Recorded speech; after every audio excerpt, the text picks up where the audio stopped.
Assalomu alaykum qadrli yurtdoshlar. Dominat jo'jalarini arzonidan kerak. Menga arzonrog'i bo'lsa olardim deydiganlarga mana arzonlari keldi. Faqat soni oz. 400 dona qolgan xolos. Manzil Farg'ona viloyati Quva tumanida bemalol olib netib kesalaring bo'laveradi. Videoni tagiga egasining nomerini yozib qo'yaman. O'sha videoni tagida bunday qarasalaring o'zi boshidayoq chiqadi. Shunday telefon qutsalaring bo'laveradi. Telegramda yozmanglar, u nomerda Telegram yo'q ekan. Telefon qilib gaplashaverasizlar imkon qadar. Gaplashsalaring narxini arzon qilib beradi birinchidan, dastavka qilib beradi. Keyin to'g'larga qanday qilib boqish kerak hamma yo'g'ini nimalarni beradi. Xo'p, to'g'larni haqida bir ma'lumot beradigan bo'lsam, bu dominant to'g'lari hisoblanadi.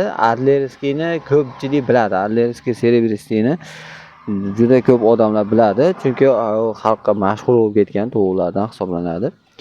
Xuddi shu to'g'ga o'xshaydi, birga bir chiqarilgan, lekin ashini misol boringki avlodlari hisoblanadi. Avlodlari shu zotni davomchilari hisoblanadi. Bu dominant to'g'larimiz yiliga 315 dona tuxum beradi. Tuxumning og'irligi 58-60 gram bo'ladi. Turli xil yashash sharoitlariga moslashgan. Bu degani misol uy sharoitida boqib bemalol qishdan yozin tuxumini yeb, o'zini ko'paytirib bemalol boqsalaring bo'ladi degani. Ko'pchilik tovuq ochib chiqarmi deb so'rayapti. Yo'q, bular inkubatordan chiqadi. Inkubatorda chiqqan tovuqlar. Endi kurk bo'lish foizi kam, lekin 88-90% shunaqaga boradi.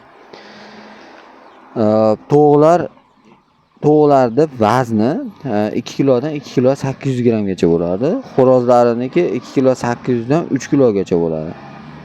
Kuniga tovuqlarimiz har bir tovuq 120-125 gramdan yemaydi. Bu degani asli tuxum berayotgan paytida bu. Shu 130 kunlik bo'lgan paytlarda o'sha yem sharoiti shunaqa bo'ladi. Endi agar yemni ham misol boringki yemni ertalabda berasiz, berganingizdan keyin agar yem qolib ketayotgan bo'lsa, demak yemni 5 gram kamaytirib qo'yaverasiz. Har bir tovuq boshiga 5 gramdan kamaytirib qo'yaverasiz.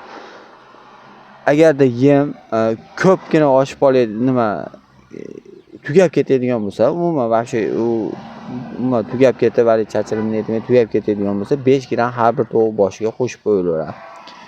Shunday qilib ketilsa, maqsadga muvofiq bo'ladi. Agarda misol ashli qolmayapti deb yemni qolmagan taqdirda ham shunday berilaversa, agar shu tarzda ketilaydigan bo'lsa, tovuqlarda qaysi biridir yeydi, yem qorni to'yib, qaysi biridir yemay qo'yadi. O'sha yemay qo'ygan tovuqlar o'sha tuxum bermaydi degan.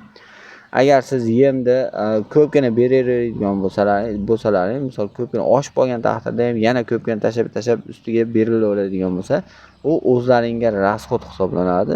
Rasxodingiz ko'payib ketib qoladi. Yana bunga misol nima yem beramiz deydiganlarga boshlanishiga mana shunday holatida, jo'ja holatiga 5 kilo makka, 5 kilo bug'doy, 5 kilo kamikon qilib turib bersalaring bo'laveradi. Keyin sal kattaroq bo'lganda 2 oylik, 3 oylik bo'lgan paytda keyin soya qo'shiladi. Foizi tushadi. Makka bilan bug'doyning foizi tushadi. Bu bitta narsani tushuninglar, misol hamma tovuqlarga, misol tuxum yo'nalishidagi tovuqlarga agar makka bilan bug'doyda agar foizi oshib ketsa, o'sha cho'qish boshlanadi. Bir-birini cho'qib tashlaydi. Asha qonlarini chiqarib yoki patlarini cho'qib, ashuna qilib bir-birini dumini yeb qo'yish ehtimollari ashunaqa narsalar oshib ketadi. Shuning uchun hamma narsani me'yorida bilgan odam bilan maslahatlashib qilgan ma'qul. Mana shunda videoni opsiyasiga kirsalaring, Telegram gruppalarida silkalarni tashlab qo'yaman. Agar mabodo nimadir savol-javoblar bo'ladigan bo'lsa, o'sha gruppalar orqali bilib, netib, sekin yo'l-yo'rig'ini tushunib olsalaring bo'laveradi. Rahmat hammaga, sog'-salomat bo'linglar. Keyin yana ko'pchilik narsadan chiqibdi, ko'pchilik yozyapti, imkon qadar YouTube'da kommentariyasiga yozyapti. Imkon qadar javob berishga harakat qilyapman. Agar mabodo javob berish uzoq vaqt talab qilinadigan bo'lsa, ash Telegram gruppalarida o'zimiz adminmiz. Bemalol ash Telegram gruppalari orqali lichkamizda kirib qolasalaring, shu gruppani o'ziga yozsalaring ham bemalol hamma savollaringga javob berishga harakat qilamiz. Sog' bo'linglar, salomat bo'linglar. Like, podpiska bosish eslaringizdan chiqmasin. Bundanda qiziqarli videolarni tashlashda davom etamiz.